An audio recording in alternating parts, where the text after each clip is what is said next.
So I was driving along and I saw this fence down the roadway. There's several sections here if you go down there, and there's more sections down the other side. And I see a bunch of these sections missing pieces. Okay, so I decided I'd stop, take a look, kind of show you guys there is a difference in vinyl, okay? As you always hear me say, a lot of guys are using 1.5 by 5.5.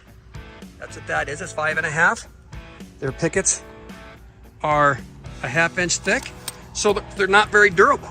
So what's happening is the wind is blowing in here, moving this section all over the place, blowing the pickets up, okay? So remember, when you're looking at contractors, look for a good quality contractor. We use 2x7 top and bottom rail, not these small 1.5 by 5.5 rails. Plus we use a 7/8 inch thick tongue and groove picket, not the 1/2 inch pickets like you see here. That, let's be honest, I could pull this out if I wanted to, guys. So just a quick little video to show you this is the difference, okay? This was all taken out by the wind.